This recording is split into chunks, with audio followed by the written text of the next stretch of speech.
me tell you guys, ASMR is wild. You really don't get to, I find a lot of times you don't notice a lot of sounds around you, especially like when you're not aware. And I was testing out my mic before I went live, and I was just hearing a ring sound, and I was like, the sound of crickets. The sound of crickets. And I never knew. I did not even notice that there was a cricket sound going on in my house this whole time. Little did I know. Of course, though, I can hear it through my mic, and I realized it's like there's no crickets inside my house. There's no way. It's just because my window is open and it's right over here. But I'm just amazed that my mic was even able to pick that up. So it's like crazy. But anyways, hey yo, my friends. How are you doing today? Welcome back to the stream. Or if you are watching this a little bit after, welcome back to the channel. I am your girl, Akira Win. Hello, my pretties. And my friends. I'm super excited to continue on our newest series that I have started, which is the ASMR bedtime stories. I'm gonna apologize in advance if you happen to hear any dog, cat, toys, any of that nature. I am currently watching my family's dog right now, and he doesn't really like to be separated, which is unfortunate because I have to stream, and that requires me to separate him from me because he is just a very big dog. He has a husky lab and German Shepherd mix. So he's an interesting dog. It's really crazy. He listens less than half of the time, but he's only 5 months, 6 months old, so but I'll cut him some slack for now. Emphasis on the for now. But yeah. Also, I want to, before I continue on with the video and I continue to digress because I tend to do that, I want to give a little shout out to one of our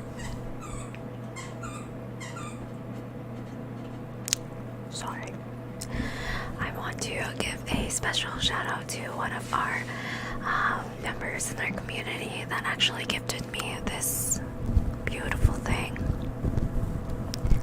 Let's give it a moment to really appreciate this.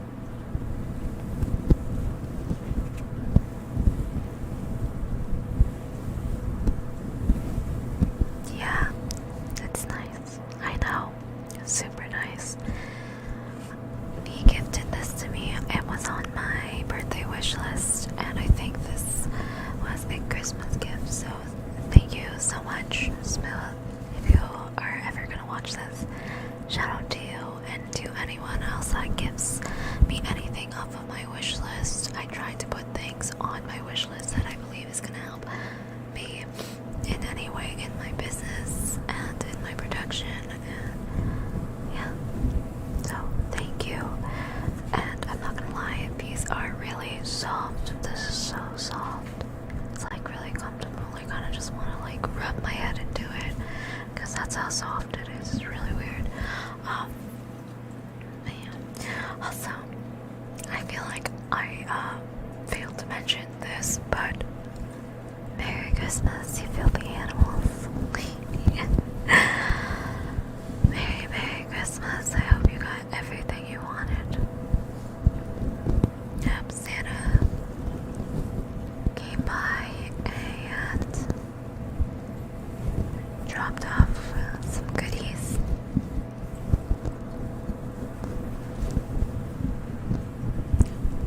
because I got pretty useful stuff this Christmas, so I'm very happy and very content with all of my gifts.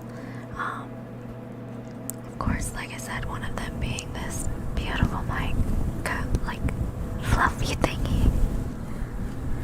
I have to rewatch this and see how the sound works. I do have the foam part too, but I thought that because of how fluffy this is, combining this inside would be nice.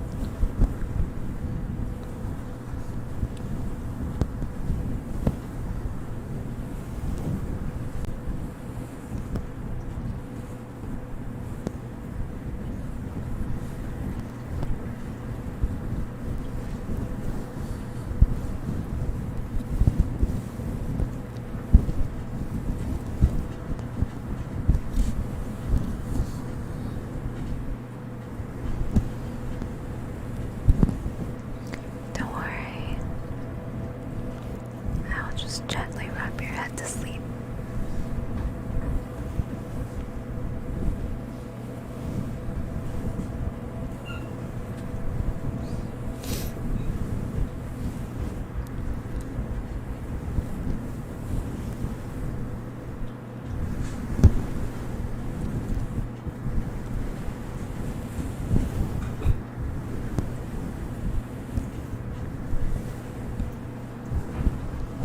Do you enjoy getting your head back? Or your head scratched?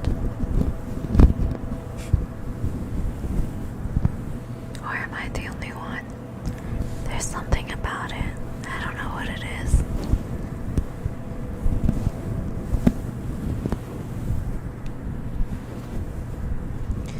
It's so soothing. I think that the sound of your hair being brushed and their fingers running through your head. There's something so calming about it. Yeah, something so intimate.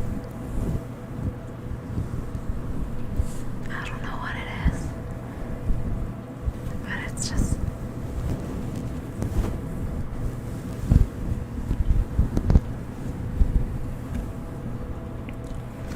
especially when you're just laying back.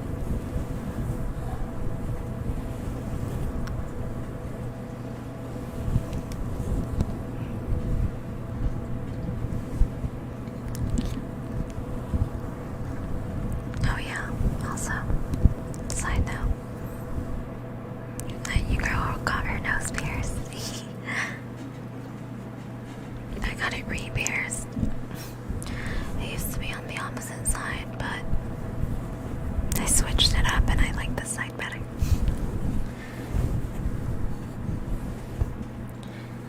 Also, if you're confused of my outfit today, we went with the it's like little ears, and it kind of looks like a Disney hat, but it's not for the Disney price. You know what I mean? Snap. I'm sorry, I don't have a thing.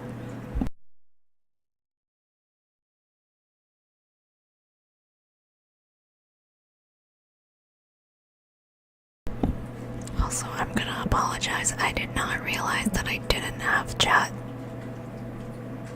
No, I thought I was streaming by myself. My bad. Oh my god. Give it nosy wussies. Merry Christmas, Flo. I'm so sorry. Oh yeah, the C is my PC. That's a form of ASMR. Yeah. Oh my god. Oh my god. Yeah, I'm sorry. I did not see that there was a chat going on already, but hey, you guys.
it just me, or is anyone else just eating leftovers though for dinner?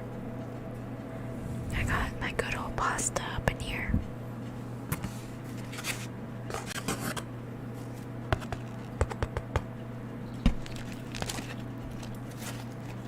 Sounds like something else.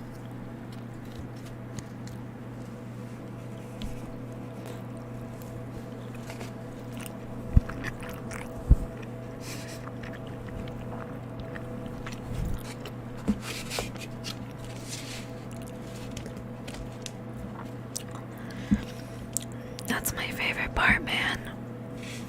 Coming home with all the leftovers. Oh my god.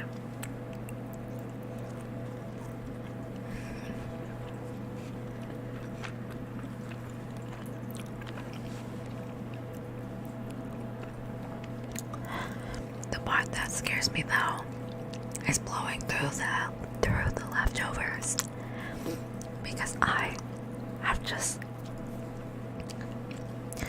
trying to have self-control with all the leftovers, but at this rate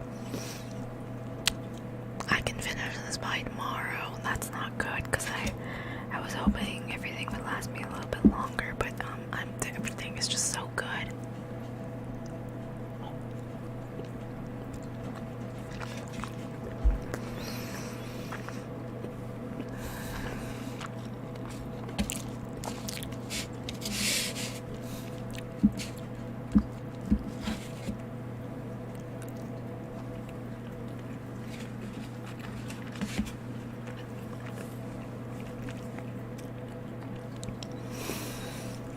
And of course, what's another gathering without some leftover alcohol?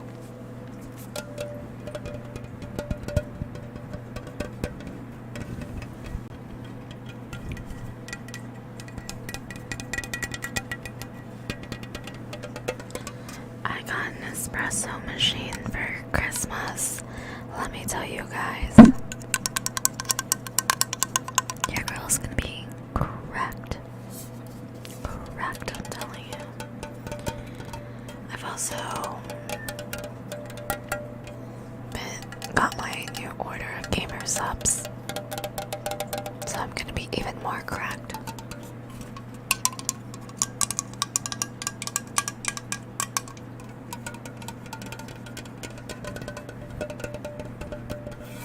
I'm not gonna lie, I don't know why, but this sounds so weird. Okay, here's the best part. Please don't splash on my face.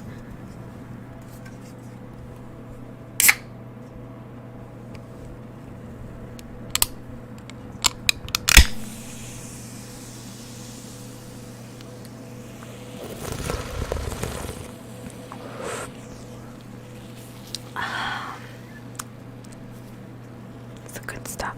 It's the good stuff. I have tamales that will last until New Year's. Oh my gosh, that's so nice. I haven't had tamales in so long. I need some good quality tamales.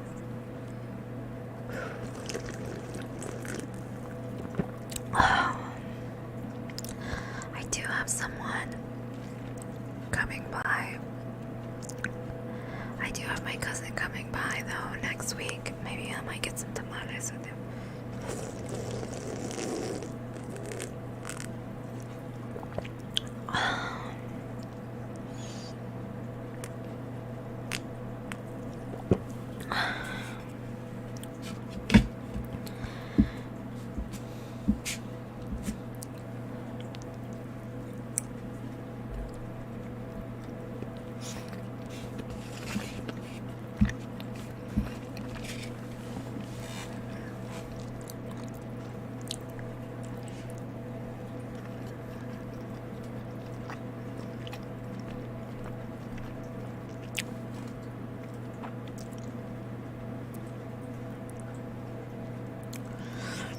What in the world, Flo?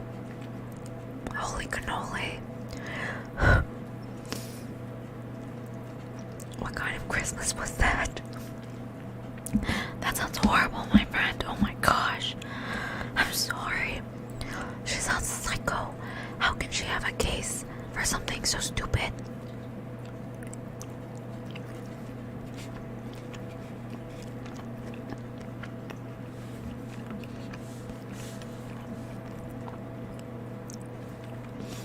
Is she saying that you got violent with her, like physically?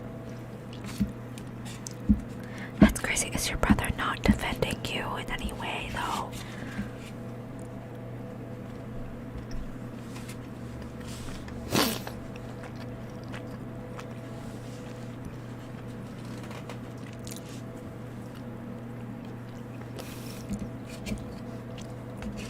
Dang, Flo, you did not hesitate. You did not hesitate.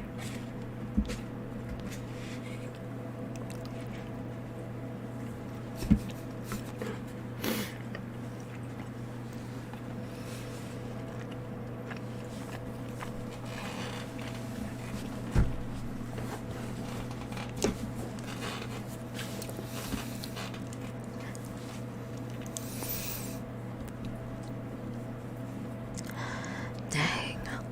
So what's gonna happen next then, Flo? Okay. That was so good, and I'm so sad that I finished that so quickly.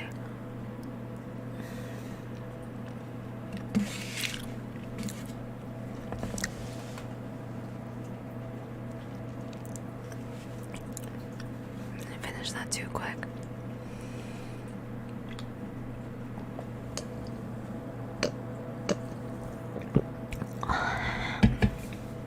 Alright, you guys. I think it's time we get into the story. It's been a minute since I've gotten to read it. I'm super excited. It's been 2 weeks. I've been dying to know more. We've been busting through these chapters like nothing, so I'm gonna go ahead and start pulling it out here. Of course, first we're going to have to do a page test. Page test.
Oh my god, that's crazy. That's crazy, Flo. I'm sorry to hear you going through that, but I really hope it's something. I hope, you know, I hope justice is served and this lady is seriously put down because, like, what the heck? It's unnecessary trauma that really didn't need to happen, and that really does put an effect on the family relationship, so I'm really sorry.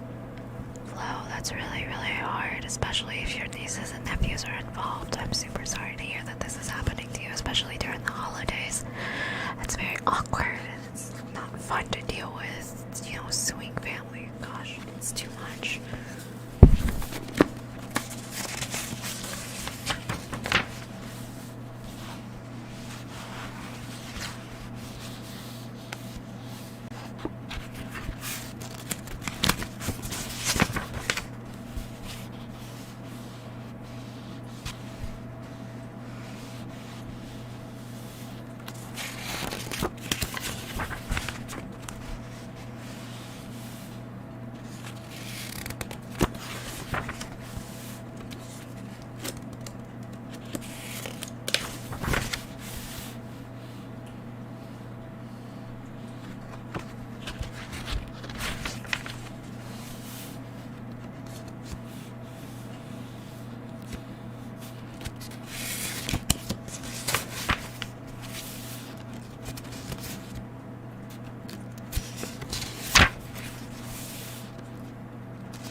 So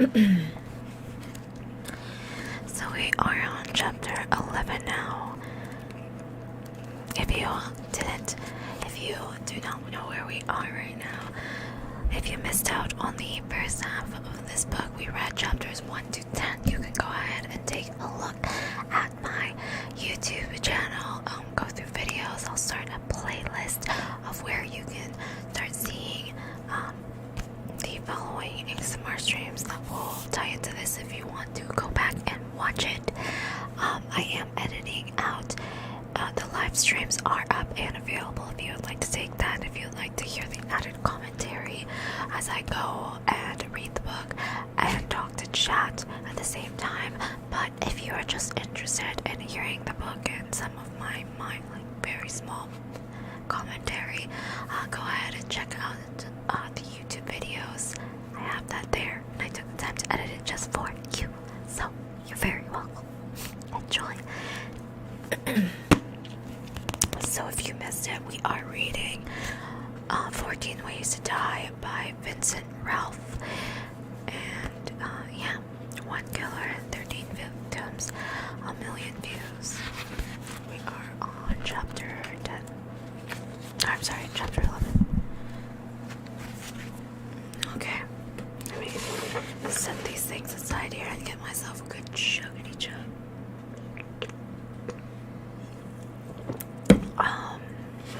And yeah, for future streams, you know, as we get more people into the story and as we get the schedule a little bit more aligned, I know we'll definitely get to see a little bit more views. If you're interested in discussing the book live on stream, you know, come to my streams. I'll be streaming. I stream every Monday at 7 p.m. PST. So come through. Every stream I will be reading from this book, so make sure to come through. I do only stream for about an hour to an hour and a half at the moment, so very short for now, but they will extend as time goes. Thank you. Sticking around, following. Here we go. Oh wait, read this. She needs help, that's for sure, but in other news, I'm moving into a new place. Oh, congratulations, that's exciting. She'll not receive our location, so I'm excited. Yay! Oh my gosh, she sounds like a psycho. That's crazy, Flo. I'm so sorry to hear this is happening. Does she like threaten you guys often? Does she threaten your nieces and nephews? It just sounds so crazy, surreal. It's like a movie. Okay, here we go.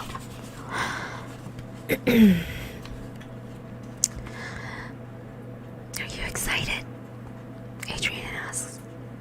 And I fake the biggest smile I can manage. Blah, blah, blah, blah. Let's start that over. Okay, chapter 11. Are you excited? Adrian asks. I fake the biggest smile I can manage. More than you know. It's Saturday. We're in an elegant restaurant in London, and I'm the first to arrive. I hand Adrian the paperwork, and he smiles. Checks that every dotted line has been signed, then passes it to Lauren. When you're a kid, London is a place where all the best surprises are.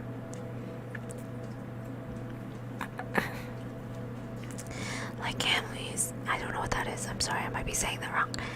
Hamleys and musicals and museums. But now, alone, it reminds me I'm not the kid. Blah, blah, blah. Oh my gosh, I cannot read that. Can't read right now. Okay, yeah, I'm down. I'm thinking about playing some Overwatch after my stream today, so if you're down to play, let me know, and if Wing and Sherwin want to join too, let me know, because I will be on after this, probably. Oh my goodness, we almost had to burp.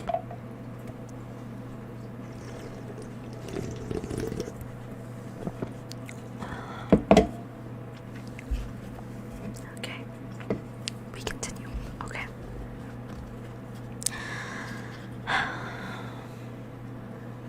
When you're a kid, London is a place where all the best surprises are, like Hamleys and musicals and museums, but now, alone.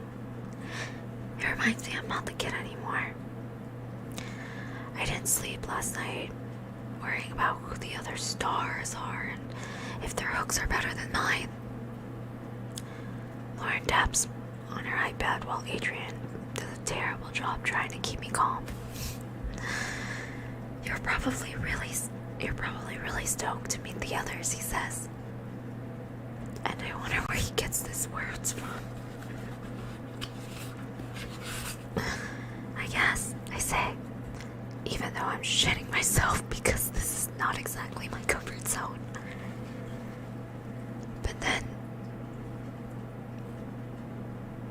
neither is having my life steamed online, so I suppose I should just get used to feeling permanently anxious on top of everything else. I think it's great what you're doing, he says. Trying to find him when no one else could. Do you think I will? I ask. And he smiles. Well, let's hope so. Adrian stays quiet after that, and I know he isn't taking me seriously. He's making a mistake underestimating me. But this isn't a fight worth picking. Eventually the others arrive. 2 girls and 2 boys. Welcome, Adrian says, ushering everyone into the seats. I sneak quick glances at each of them, catching one girl's eye and blushing. The silence is already awkward when Adrian says, "Let's introduce ourselves." Okay, says the boy, with his hair that covers his ears and what looks like a scar creeping out from between the curls. My name's Lucas Newman. I'm 16, and I used to be on TV. You're the little kid from that comedy, one of the girls says, and Lucas nods. Everyone recognizes him except me, because 10 years ago, Dad and I didn't know what normal people did. When no one goes next, Adrian says, "Ella, how about you?" The girl caught my eye, says, "Well, I'm Ella, and I'm 17. I'm pregnant, except I've never had sex. My dad thinks that it's immaculate conception. I've never had sex. Wait, I just said that weird. Okay, go back. Okay. Well, I'm Ella, and I'm 17. I'm pregnant, except I've never had sex. My dad thinks I'm an immaculate conception. It was his idea for me to do this." I stare at her, waiting for the punchline. But she looks deadly serious, and I wonder if she has an angle like I do, or if she actually believes what she's saying. Ella sees me staring and smiles, but she doesn't look happy. She looks like my man when no one's watching. My nan. What's her nan? Okay. When Adrian asks the other boys to speak, he sighs and says, "My name's Ryan. I'm 19, and my brother did something terrible." We all look at each other, now connected by our curiosity, until Ryan says, "He was one of the men who went into the museum. He shot everyone, then blew himself up." I remember that day. The breaking news, the hashtags, but it surprises me when Ryan says it was 3 years ago. "I'm sorry," he says. reaches out to touch his hand, but he pulls it away. I'm Jess, I say. My mother was killed by the magpie man. Ryan looks up at me and nods, and I feel it. A moment of shared tragedy. A moment of shared tragedy. He reminds me of my dad. The way sorrow clings to his face, pulling on his lips and hanging heaviest on his eyes. And finally, Adrian says, smiling at the other girl. I'm Sonia, she says. That's it. Just a name and a shrug of the shoulders. I look at Adrian, expecting him to push her for more, but he grins and explains that I'm Monday, Ryan is Tuesday, Ella is Wednesday, Lucas is Thursday, and Sonia is Friday. We all look at Adrian because secretly we've all thought it, and he smiles and says, they'll watch. How can you be sure? I ask.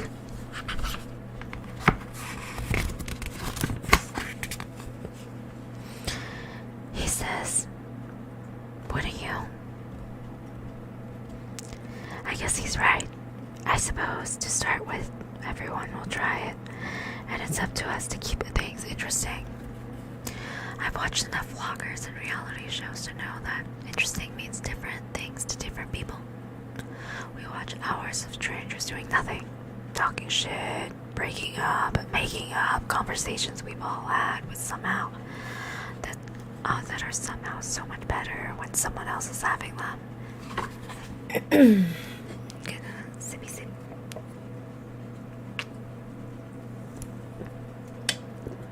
Okay.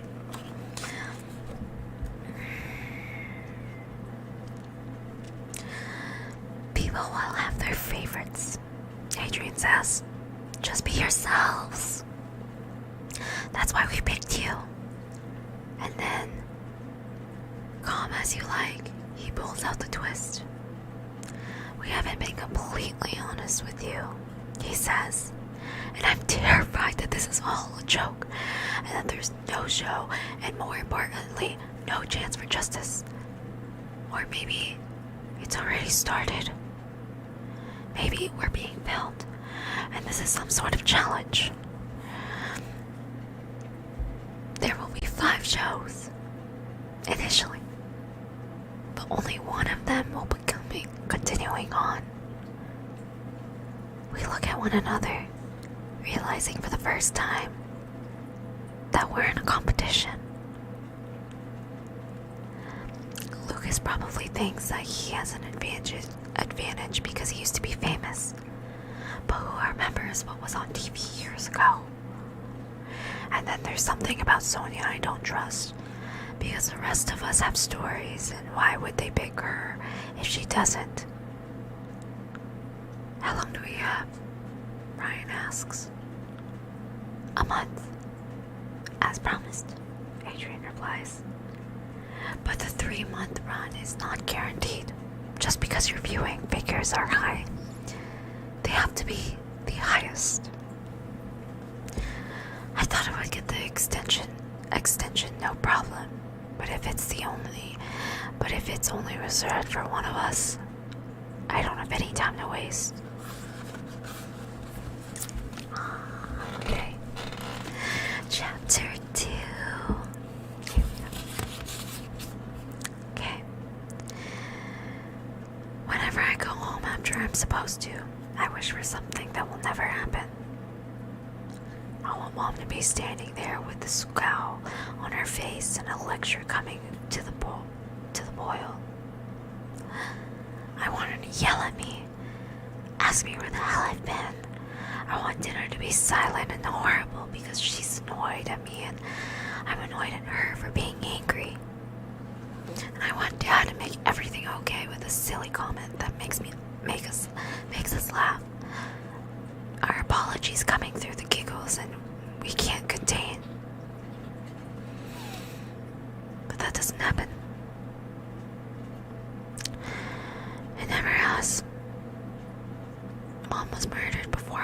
enough to truly piss her off. She left my life with holes. I feel with made-up memories, and I hate it.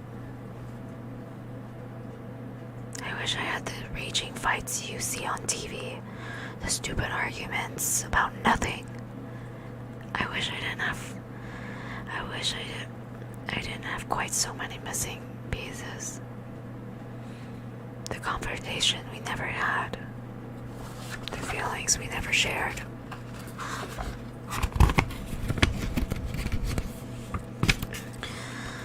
What hurts most is her absence. The complete lack of her touch and her voice and her smell. That's what they don't tell you when you lose someone. That they're gone in more ways than you can count. I got home from the meeting with the others and go straight upstairs to my room, where I've been writing the script for my first episode. I know it's supposed to be spontaneous, but I can't risk that. There's a plan, and I need to stick to it. Which means saying certain things early on to set it in motion. The quicker I go viral, the sooner people are talking about me, the better chance we have of finding of him. How will the others prepare? Will they change their plans now that Adrian has pitted us against one another? Ryan and Elamite. Lucas probably thinks he doesn't have to. And I have no idea about Sonia. When Dad knocks on the door, I jump. He mumbles an apology and says, "How was your day?" He was trying to care even though he hates when I'm doing this. Okay, I say. I could give him more. I can tell him about the others, about the competition, about the food we ate at the restaurant, and about how we didn't pay a penny. But I stick with okay. Because I need to focus, and he turns to leave. I say, "Dad." He smiles his broken smile, and I say, "Thanks for saying yes."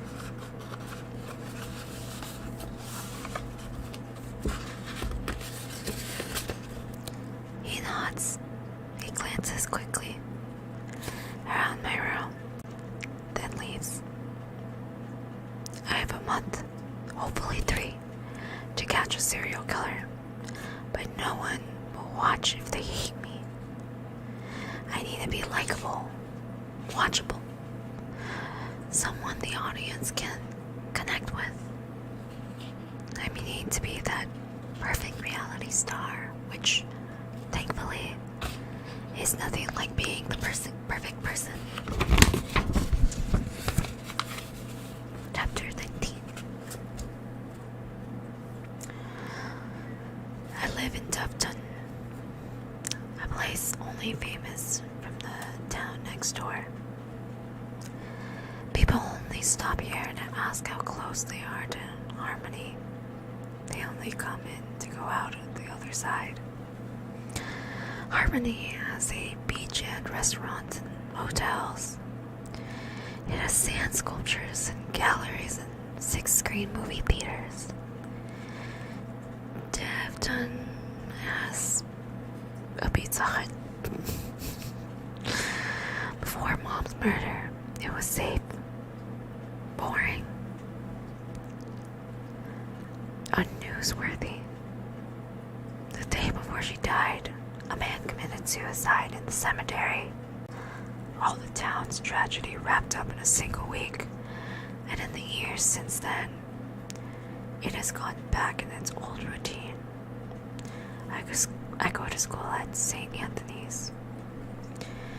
He's the patron saint of lost things, which is kind of appropriate. I have friends, even if it sounds like I've spent the last 10 years moping in my room. I've known Hannah and Emily since 6th grade, and no matter who else has come and gone, we've always stuck together. They're my second attempt at BFFs.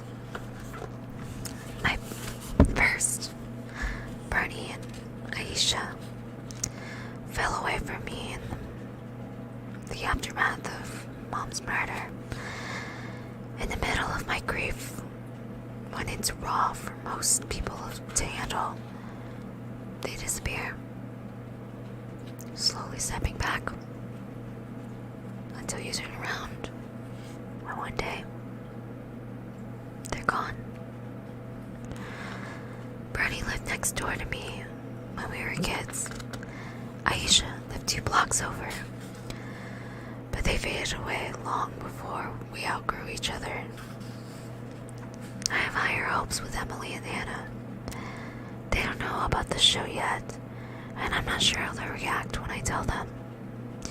Hannah will probably be disappointed in me, and Emily will be jealous. But when she realizes how much she's going to be on camera, she'll be fine. Hannah thinks she'll live in Dufton forever. If you want to piss her off, ask her why there's no second H. She saves her dirtiest look for people who question her parents' spelling.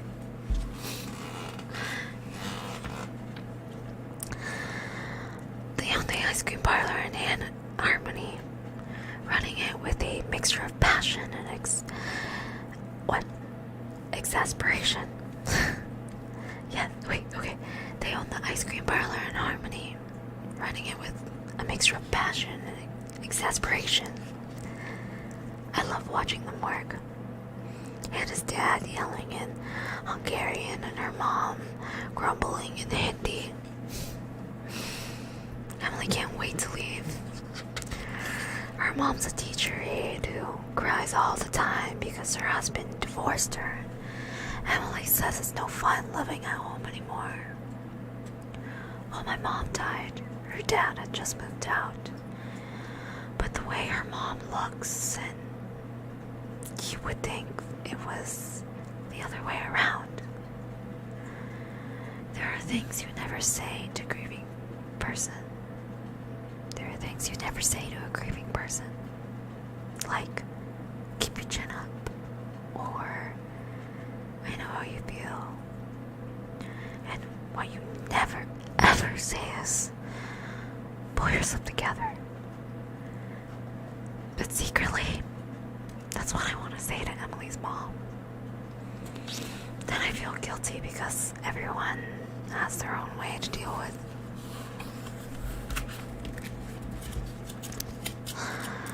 They're going to be my co-stars, my 2 best friends. And their parents will be extras if they want to be. I haven't asked them yet. I haven't asked anyone. I might be surrounded by blurry faces. But knowing how desperate people are to be famous these days, I doubt it.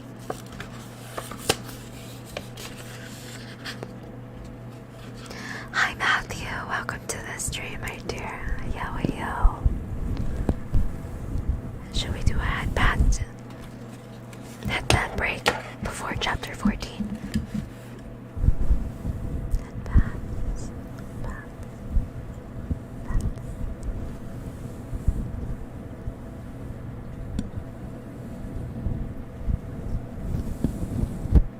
There's something about headbands, man.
rub your head. And make you feel comfortable and nice and calm and relaxed. And not frustrated. Oh, like, yeah.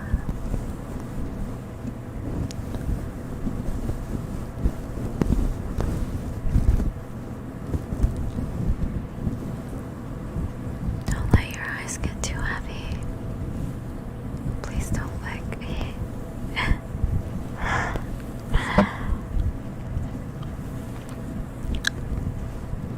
can't go to sleep yet. We have to finish the book. Okay. Let's go ahead and get to the next chapter and take a little sip here.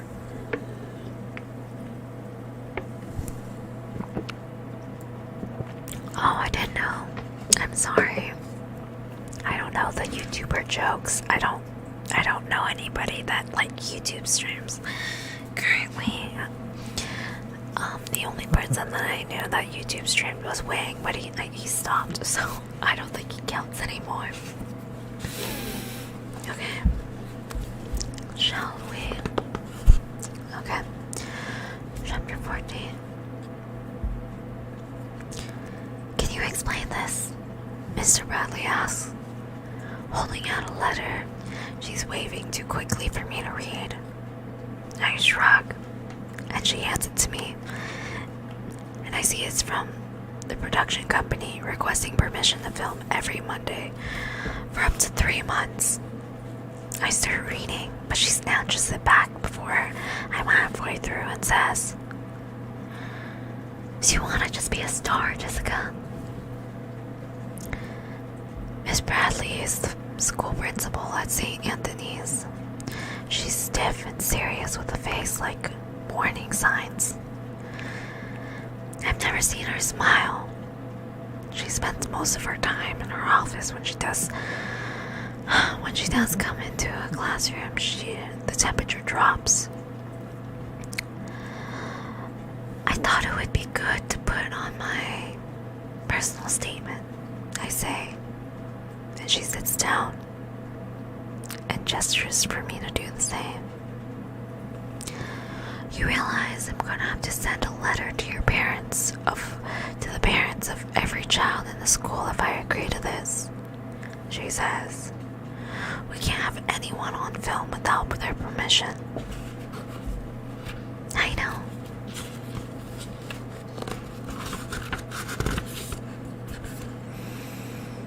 What does your father think? He's cool with it. I'd like to meet him, Miss Bradley says. Why are you doing this, Jessica? She has the power to stop this before it's even started. And I'm annoyed at myself for not realizing it earlier, for not trying to sweet talk her. You know about my mom, I say, and she nods. She always wanted to be famous. This is a lie. Everything I'm about to say. She dreamed of being an actress, but when I came along, well, she put it off, and then never underestimate the power of a pause. Miss Bradley sighs, and I see the sympathy that used to follow me everywhere.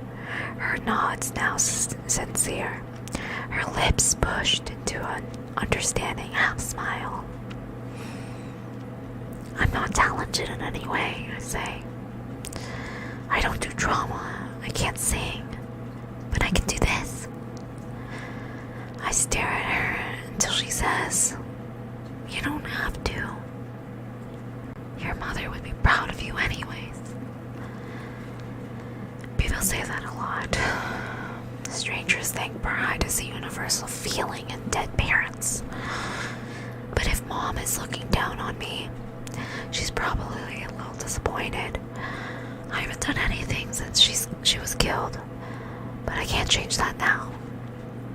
The daughter of Magpie Man's first victim is going online every week for a month, and if he's as messed up as I think, he'll want to see how I turned out. In some sick way, I'm as much as his achievement as I am Mom and Dad's.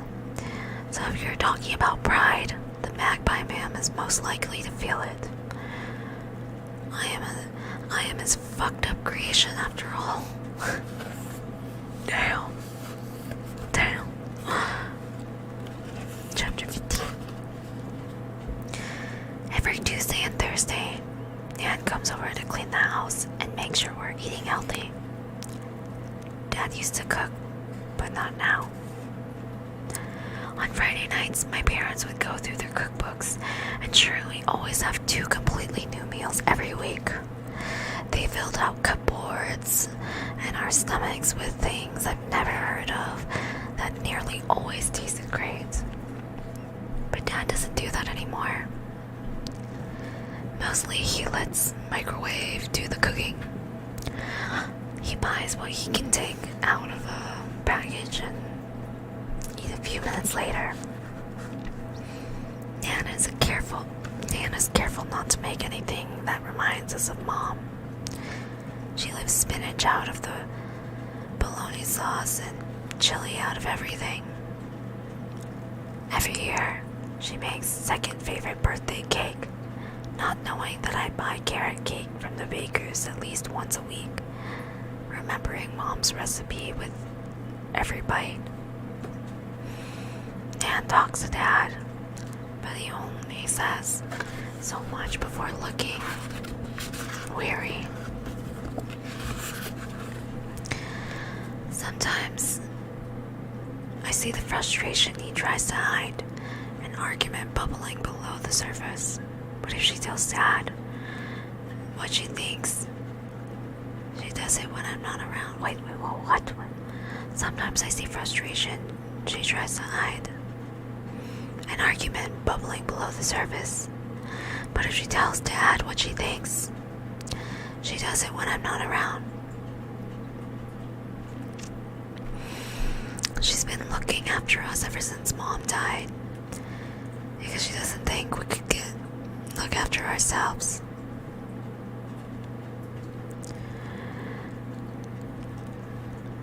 And whatever Dad thinks, I like it, because it means there's someone else in the house. She doesn't only clean the bathroom, she temporarily washes away the gloom. Dad was angry when she rewrote his story of what happened to Mom. I heard them arguing the day after Nan told them what the Magpie Man has really done. That's the problem with love. People show it in different ways. Dad protected me with lies, while Nan thought truth was the best medicine. I think it's probably a little of both. When I got home, she boils the kettle like she always does, and although I've been dreading this conversation, I say, I'm going to be on the internet. And you might be too, if you want to be. She looks confused. So I explain the show to her.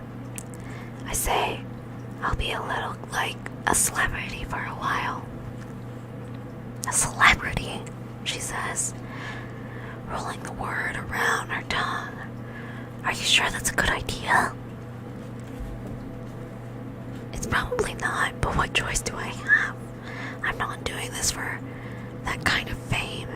If it happens anyways, I'll deal with it. 13 times the magpie was struck, and 13 times he was left nothing behind but a body.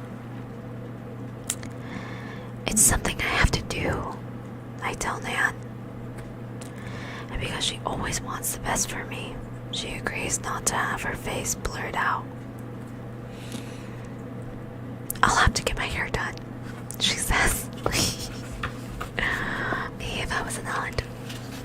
Totally. Okay, I want to try to get to 20, hopefully. Okay, chapter 16. Hi Tivo, welcome to the stream, my dear.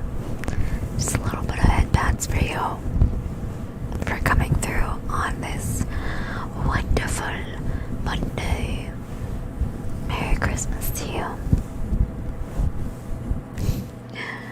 Okay, here we go, keep going. You can't be serious, Hannah says, and Emily, at exactly the same time, scratches or screeches and hugs me. And these are my two best friends, in a nutshell. I'm very serious, I say. Hannah shakes her head. I thought you hated vloggers. I don't hate them. Besides, this isn't vlogging. Then what is it? It's reality programming for the online generation. That's a quote from the contract we had to sign. Hannah makes a face. And Emily says, well, I think it's brilliant. I've known her for so long, and I can tell exactly what she's thinking as it zones out. Daydreaming about what she would wear for the first episode and what this means for her Instagram account. What if I don't want to be involved? Hannah says. And although she would never do that, I play along.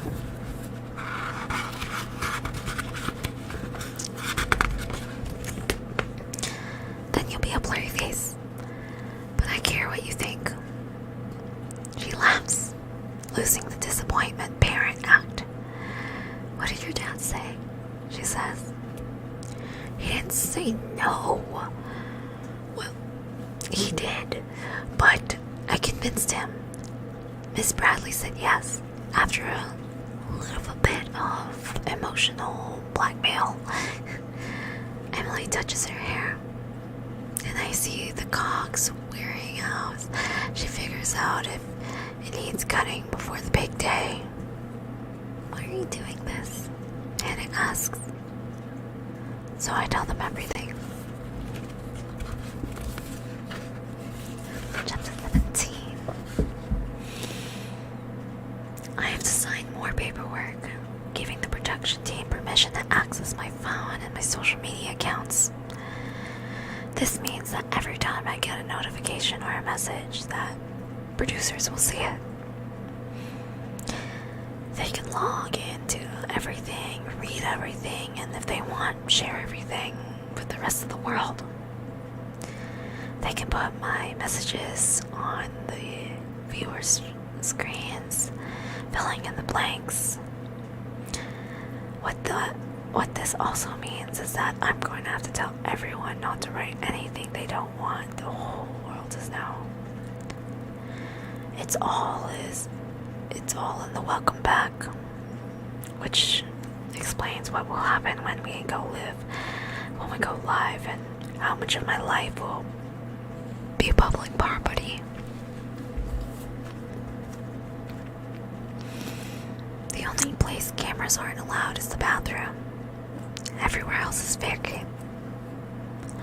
Yesterday, Adrian's team turned our home into a studio. In every corner or every room, there was a tiny camera, and if you're quiet, you can hear them while they turn. The letters from Miss Bradley have gone out, and people at school are looking at me differently.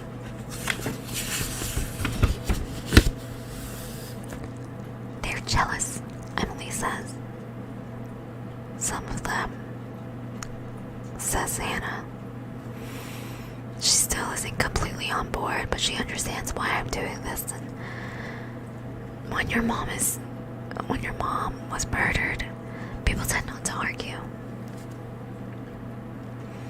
Sometimes I catch her looking at me like she's trying to figure something out. Like she knows this is out of character and is worried about my well-being. I'm used to those looks. Although, it's been a while since I saw one.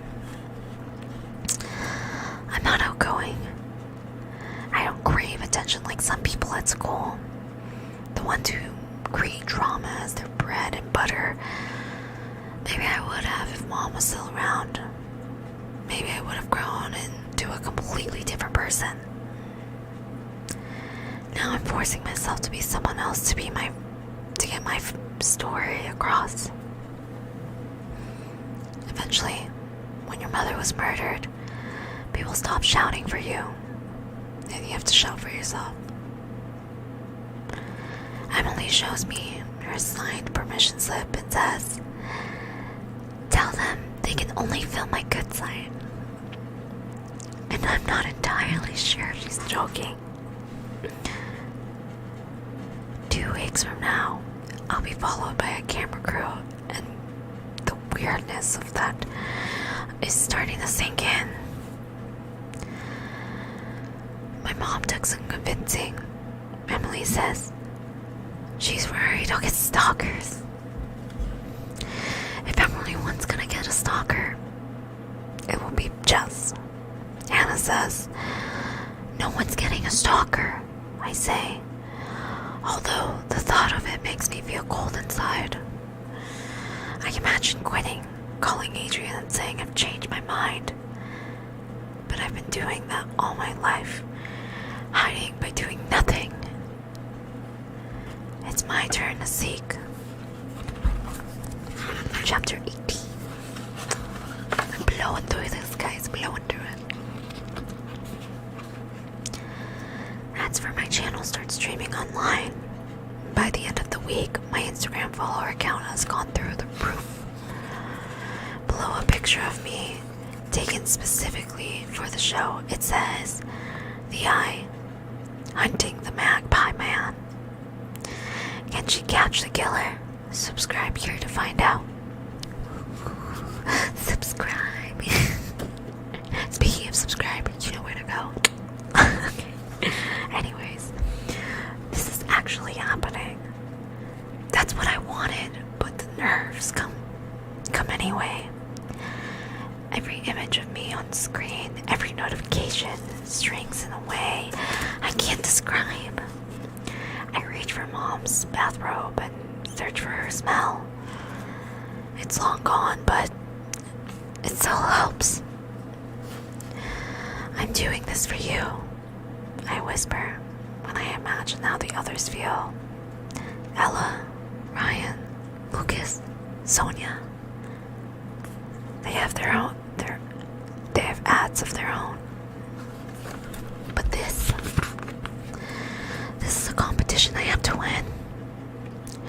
Mom's story is too important to be lost for a month. Mom's story is too important to be lost after a month. I Google Ryan's brother, the one who went into the museum and shot 27 people before blowing himself up. How do you deal with something like that when someone you know love turns out to be... How do you deal with something like that when someone you love turns out to be a monster? I search Lucas's Wikipedia page and watch old clips of his show on YouTube. He looks like every other little kid on TV, and I wonder how much money has he made, and if once you have a taste of celebrity, you hate the taste of everything else. Then I Facebook stalk Ella. Then there's no sign of a boyfriend, and I wonder which part of it is a lie. The pregnancy or the cause. And finally, I search for Sonia and can't find anything anywhere. She doesn't have any social media accounts, and she is nowhere on Google. I wonder why they chose her. Number 19. The night before we go live, there's a rehearsal, which seems strange to me.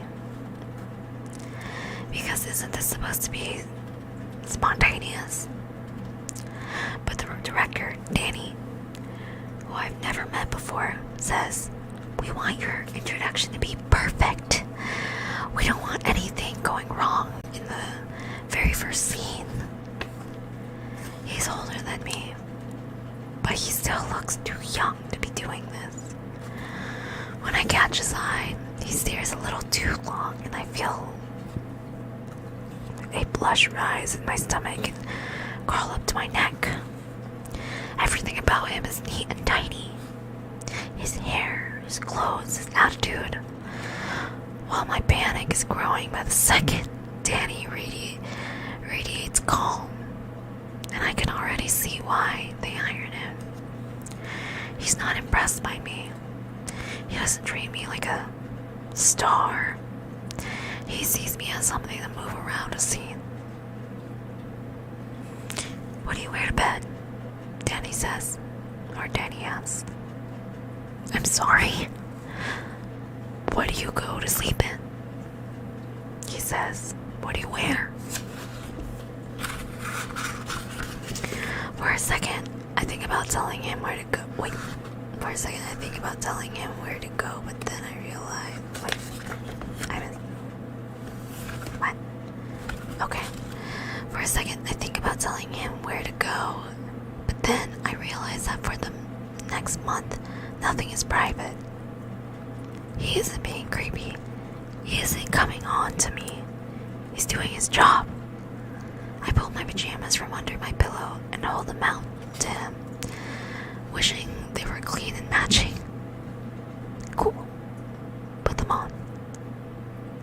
He sees my face and says, "We need to replicate your wake-up experience." After I've changed in the bathroom, Danny says, "Okay, pretend it's the morning." I climb into bed, and he asks, "What side do you wake up on?"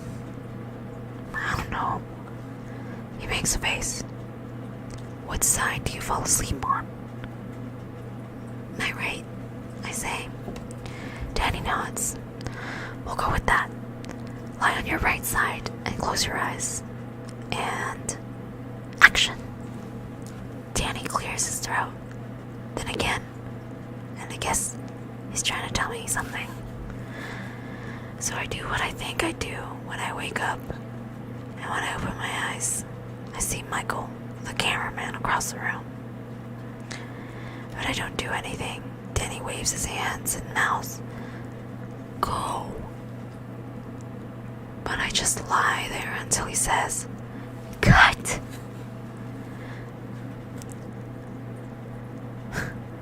Then, "You can't do that tomorrow." That's what this is for, to prepare you. This is why they'll be here in the mornings, even when cameras all over the house. They need to ensure the best possible start. We do the scene again, and they're happier the second time.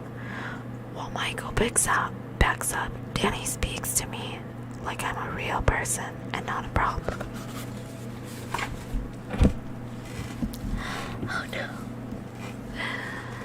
Yay, that's good, Flo. Go to sleep.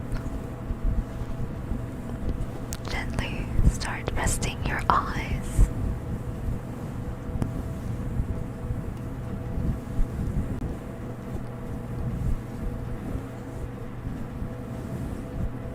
Just start counting so you can go to sleep. Okay. "You'll be fine," he says. "I promise." "How do you know?" I ask. He smiles and says, "I'd be more worried if you were taking this in stride. Each of the 5 of us have a different director, and I wonder if I got lucky. He is definitely nice to look at, and his quick change of character suggests he's a little bit of an asshole at work and is trying to make up for it now." They're about to leave when Dad appears in the hallway and says, "Could I have a word?" He's looking at Danny and Michael, who exchange a glance, then follow him into the living room. What now? If Dad is having second thoughts, he'd tell me first. At least I hope so. But he doesn't waste words these days. So whatever he has planned, it must be important. Dad sits up, his back straight and his eye focused, and I remember how big he used to seem to me. He looks at me and swallows, then says, "I don't agree with this, but I've said yes because of what it means to jest. For a second, I think that's it." Then he swallows again, breathes out, and says, "She's 17. I want you to remember that." I can't help but smile, because he's trying to intimidate them. If I ever bring them a boy home, I guess this is what will happen. I love it when my old dad shines through, even if this time it's pretty embarrassing. "You have nothing to worry about," Danny says. "We're good at our jobs, and we only want the best for Jessica." "Do you have kids?" Dad asks. "I have a daughter," Michael says. "She's almost 6 months." That surprises me, because she doesn't look like a father. Oh wait. Michael, wait, he doesn't look like a father, yeah. He seems a few years older than Danny, but a lot messier, like a hipster who's been living in the wild. "And you?" Danny shakes his head. "Maybe one day." He looks awkward, and I catch his eye. He makes a face, and I feel a flicker in my stomach and remind myself to wear clean pajamas tonight. "We understand," Danny says. "You want to protect her." "I won't do anything to jeopardize that." "I hope not," Dad says. And although he's smiling, it sounds like a warning. Okay, last chapter. Chapter 20. When they've gone, I look around my room and the cameras. They empty coffee cups, but I barely see them. All I can focus on is the picture of me and my mom, taken the day I was born, 7 years and 52 days before she died. She looks exhausted, but also happy. I'm scared. I tell her, what if it doesn't work? Whatever she is, wherever she isn't, I talk to her, or I talk to myself and hope she's listening. I've made my choice, I whisper. I'm sorry if that makes you angry. I'm sorry if you don't want me filling our house with cameras and strangers and putting Dad through all of this again. But I've waited 10 years. I waited so long to catch him, and they haven't. I don't think they ever will. Not unless something changes. I'm scared I'll mess it up, Mom. But I'm terrified of the feeling this way for my lifetime. But I'm tired of feeling this way for a lifetime. If we made the Magpie Man, maybe we can destroy him too. I have a gap for her to reply with a sign but she never does. She only smiles from the picture by the bed, and then she will... Wait, this is a weird sentence. She only smiles from the picture by my bed, and that will have to be enough. Oh, shit. And that is another 10 chapters of 14 Ways to Die. Next stream, I'm going to try to read a little bit more, get a little bit longer, and so we can get, moving a little bit further into the story. But we are now on chapter 21 and starting the next stream. So if you guys want to hear what happens next, do not forget to tune in every Monday at 7 p.m. Pacific Standard Time. And that is the time that I'm going to be streaming for my ASMR moving forward. So if you would like to see my face, if you'd like to see more of me, really, you can go ahead and follow my other socials. They will be linked in the description, and they are also linked in my profile. So a little wink wink, nudge nudge if you want to check them out. I will see you guys for the next stream next week. Don't forget to hit that subscribe button so that you never miss out on future videos. And until next time, I will see you next time. As always, you guys, be kind to each other.